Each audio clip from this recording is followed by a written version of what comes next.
public administration comprises of public and administration. Administration has been in existence from time immemorial, but whereas the study of public administration is concerned, it was given a great impetus by a renowned scholar known as Woodrow Wilson in the 1880s. And it was the study of administration, his seminal essay, that basically triggered the interest and stressed for the need of a scientific study of administration that led to the evolution of a discipline called public administration. Now, if we look at Woodrow Wilson and his background, he was an outstanding professor of political science, a great academician, a great scholar, a great statesman, a great educationist, and so on. And therefore, it was his versatility that made him foresee future challenges. And thereafter, he became sensitized to the contemporary events of his time that led him to basically think of a separate discipline of public administration.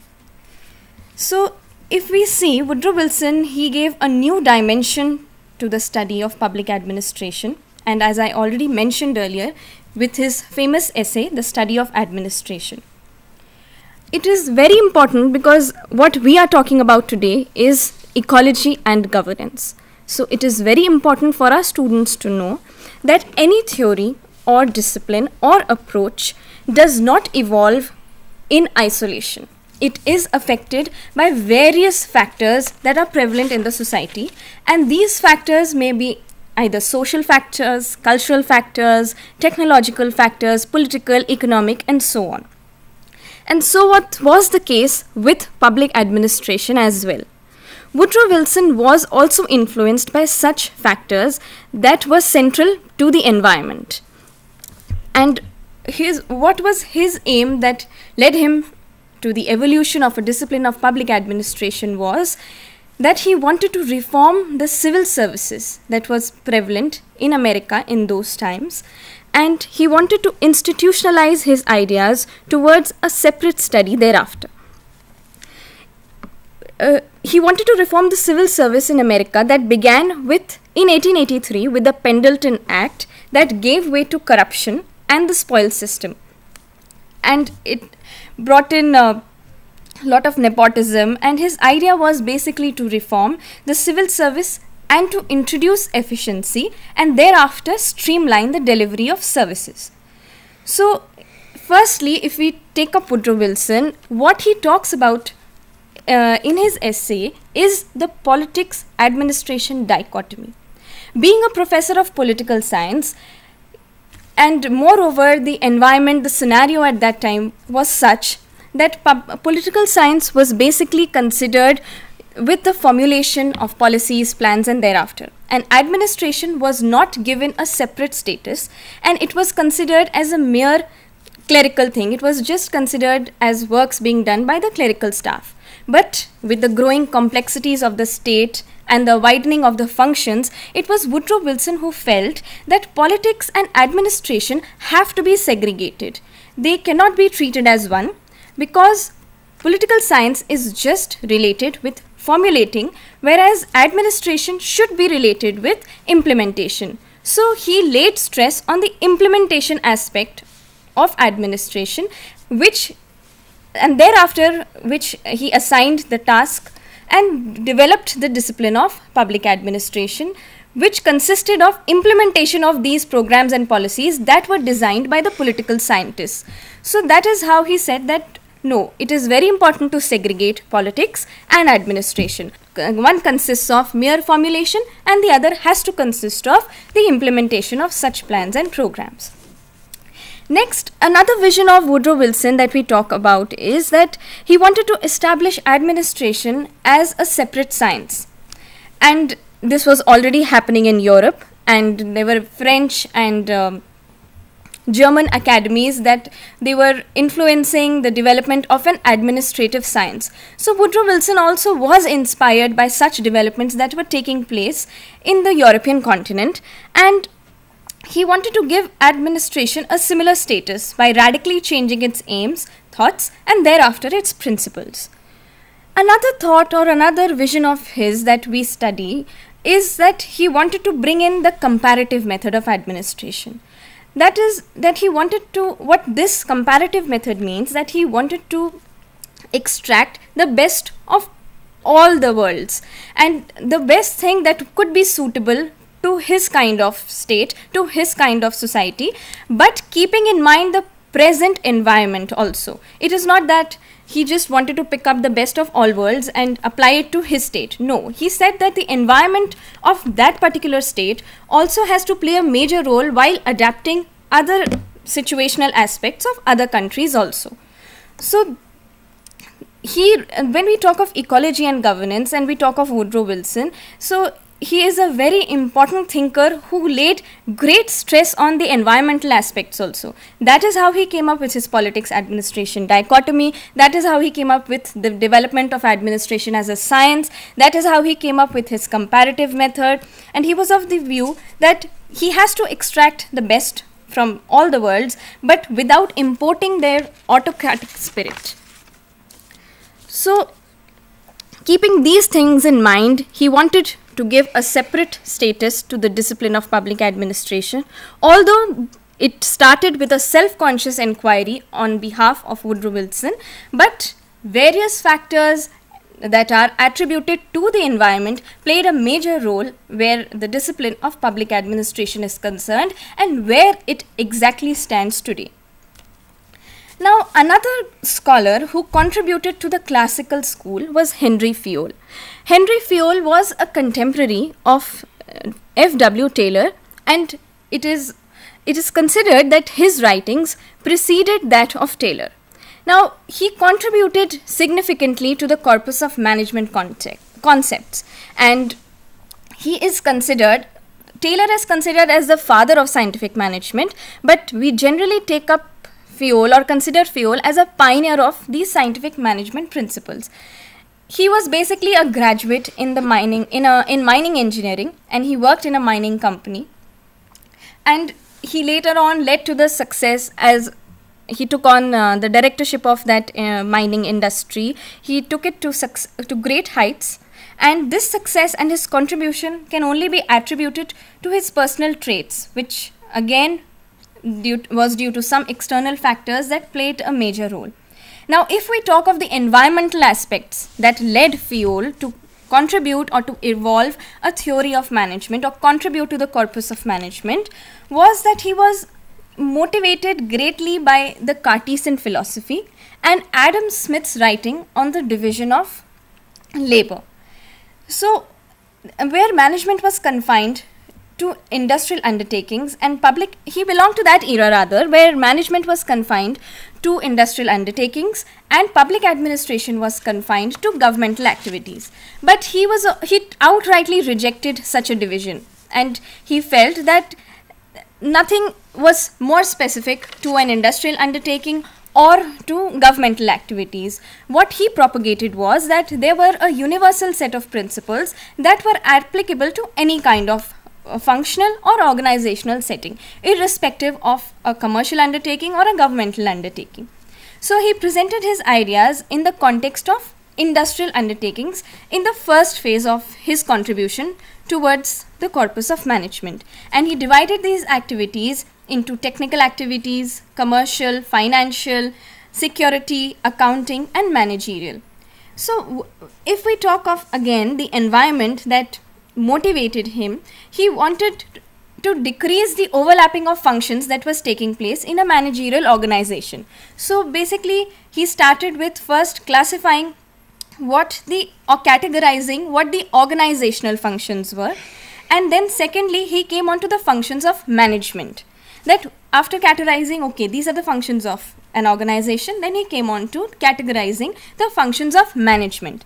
Once he did that, then he was more specific and he formulated a set of 14 principles that basically related to the task of the administrator. He classified the functions of an administrator, what an administrator should undertake in an organization. So I have already spoken about the categorization of the organization on behalf of technical, commercial, financial activities, and so on. Now, if we talk of the functions of management, so he spoke of POCCC, that is known as planning, organizing, commanding, controlling, and coordinating. These, according to him, were the functions of management. After this, he came on to develop a set of 14 principles that were basically related to the tasks of the administrator, and they related to division of work, that is specialization of, in today's context, what we call it as specialization, authority and responsibility, discipline, unity of command, unity of direction, subordination of individual interest to personal interest, remuneration for personnel, centralization, the scalar chain, that is hierarchy, order or placement, equity, that is equality, stability of tenure, initiative, and esprit de corps, that is basically harmony or team spirit, what we call. Thus, it is seen that Fayol, he tried to bifurcate functions of the top management and the bottom management, and he tried to design a more rational system of organization in which the fulfillment of the primary goal of enterprise was to be constituted. So then once Fayol was of the opinion that he had classified the functions of the top management, the bottom management, the middle level activities, then we come on to another very important thinker, and I have already spoken about him as the father of scientific management, is F.W. Taylor. Now, Taylor is generally regarded as the father of scientific management and also of modern management practices. He was a mechanical engineer by profession, and he was even the inventor of the cutting tool, the steel hammer, hydraulic power loading machine, boring and turning mills, etc. Taylor was influenced by the then existing environment factors that propelled him to come up with his theory of scientific management. Now, what were these environmental factors that propelled him to come up with his theory? Was the Industrial Revolution that was taking place, or rather took place, in the later half of the 19th century. It broke out in Europe, but later on it passed on to the American continent as well. What was happening during the time of the Industrial Revolution was that productivity was increasing in leaps and bounds, and at the same time the efficiency was decreasing. So there was a lot of wastage that was taking place. Now, Taylor studied the shop floor level to understand why this efficiency was decreasing, why this efficiency was low. At the same time, productivity was increasing, but efficiency was going on decreasing. Therefore, he propounded to decrease this inefficiency by the application of scientific management techniques.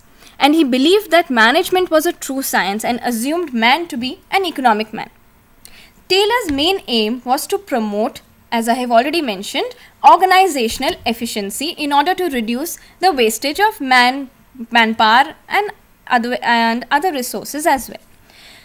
So, what management, as of the view of Taylor, was basically a true science that consisted of fixed laws, rules, and principles, and it had universal application.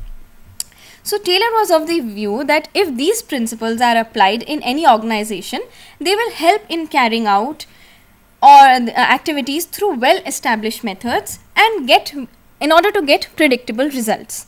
So, he began with tracing the root cause of low efficiency, which was due to the presence of a phenomena called soldering, that is, tendency on the part of workers to restrict the output.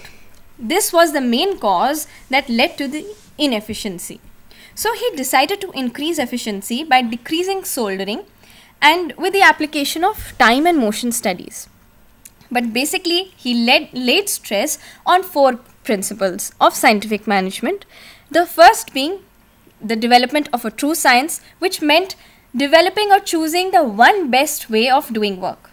Secondly, scientifically selecting and the progressive development of the workmen. He wanted to scientifically select things and which would then lead to the development of the workmen. The third thing that he propounded was the bringing together of the science of work and scientifically selected and trained men, which meant cooperation of basically the management and the workers. Then fourthly, he laid stress on the division of work and responsibility between the management and workers. Another very important concept that Taylor brought in was the concept of mental revolution, which was the realization on part of both the workers and management in order to mitigate the unrest that could erupt from or the contradictions that would erupt on behalf of both the workers and the management. He also spoke of functional foremanship, in which he said that instead of he outrightly rejected the linear system of functioning, and he said that functional foremanship is where there are 8 specialized branches of study, and there are 8 workmen, and under each workman is responsible to a single boss. So 8 workmen would be responsible to 8 different bosses.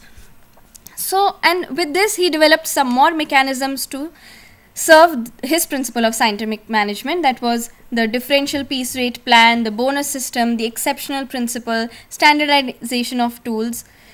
Weber considered bureaucracy as a corollary to large organizations, and therefore he over specialized division of labor, and he felt that there should be a right to control, and he wanted to basically to direct the activities of others. So in order to make such a control very effective, he came up with what is called authority, and it was classified on the basis of traditional, charismatic and the legal rational, which we associate with the legal rational ideal of bureaucracy, or his model of bureaucracy itself.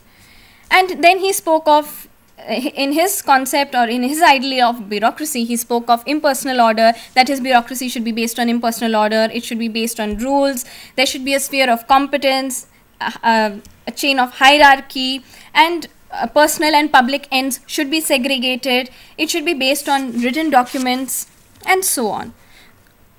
So basically what his idea was, what he had in mind, keeping in mind the ecological or the environmental factors, was to give a very scientific approach to the ideal of bureaucracy. In comparative public administration, the process of decision making assumed significance so as to study the interaction between the external and internal environment of public organizations, so as to analyze how the nature of decision making influences the socio and cultural environment, and also it's being influenced by such an environment which includes, as I've already mentioned, socio-economic and political change that are taking place in the environment. So there was a felt need that studies on decision making can really reinforce the ecological and developmental perspectives, that too in the context of comparative public administration, and that led to the emergence of general systems theory. So according to Talcott Parsons, system refers to 2 aspects of interdependencies. They are a complex of interdependency between parts, components and processes that involves predictable pattern of relationship. Secondly, it is the existing interdependency between the complex and its external environment. Further, it may be seen that a system evolves in the context of a larger system, and in addition it has got its own set of subsystems. Moreover, each system or a subsystem is made distinct from its environment by a theoretically defined boundary. Thus, the concept of system involves the study of the parts of a system, the interaction among such parts, and the interaction between the system and the environment. Therefore, we can say the study of system-environment interaction postulates the concepts such as inputs which enter into the system from the environment, throughputs, that is, the entire process takes place within the system, and it comes out as the outputs which go again to the system, that is the environment, it goes again. So the entire process, it is complemented by a feedback mechanism operating between the system and the environment. Like it is mutually influencing each other. So the dynamism of any system relies heavily upon the perfect balance between the system and its environment. So this is general systems theory. It served as a framework for the theorists, for the administrative thinkers like F.W. Riggs, then Martin Landau. So all these thinkers, they wanted to make decision making a kind of very influential kind of process, because anyhow the decision making, it is going to be made and implemented in the system. So henceforth these thinkers, they created a felt need that decision making needs to be given impetus. So followed by, we will be discussing about the structural functional approach, because I am discussing this general systems theory and structural functional approach just to give you an idea or a background idea about Riggs' administrative ecology. So before dwelling on to that administrative ecology of F.W. Riggs, we need to understand what made F.W. Riggs to bring out a concept, to bring out a study in that, especially in the context of public administration, that too in a cross-cultural setting. So till then there was no kind of a study which was made uniquely for such kind of comparative analysis, but it was first time F.W. Riggs felt the need, probably because of the Ford Foundation and other thinkers. So such a kind of impetus was given, and it was through this F.W. Riggs was able to propound a theory. Moreover, he wanted to bring a science, public administration. So before dwelling on what Riggs feels about the administration, so let us discuss about the structural functional approach, which formed the basis, or which formed the formed the framework for F.W. Riggs. The scholars like Talcott Parsons, Robert Merton and Marion Levy have used the structural functional approach for social analysis. In structural functionalism, social structure is considered as any pattern of behavior which has become a standard features of social system. In this, structures, as the very approach itself says, structures are, it may be concrete, such as government departments and bureaus, or it may be analytic, that is construct, that is a concept which can be extracted from concrete reality, such as structure of authority. All social structures perform some functions. In structural functional terms, a function involves a pattern of interdependence between two or more structures. In social systems approach, a one-to-one relationship between structures and functions should not be assumed.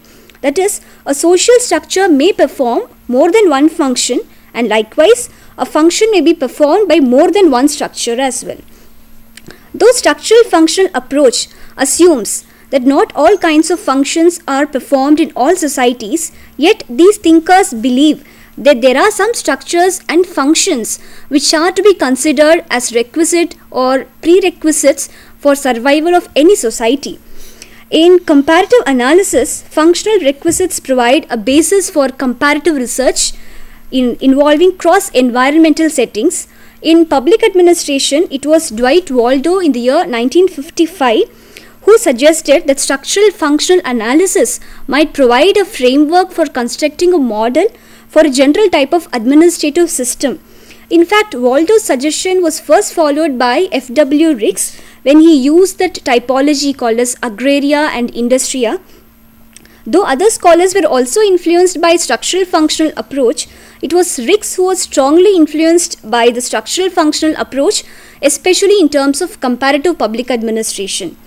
Basically, the structural functional approach in the context of comparative public administration has brought the consciousness that institutions and practices that are prevailing in the Western administrative systems may not necessarily be followed or may not necessarily be successful in the context of developing as well as underdeveloping countries. So this concept or this theory evolved that not necessarily this may be successful in the developing countries. Indigenous structures in non-Western nations, though seemingly dysfunctional in the purview of Western scholars, may prove functional for their own particular social settings.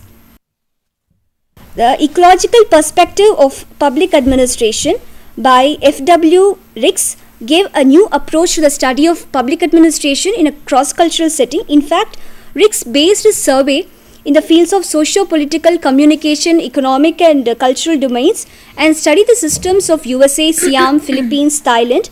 His fundamental approach to study these systems was structural functional, as we have already mentioned, in which he was mainly influenced by Talcott Parsons.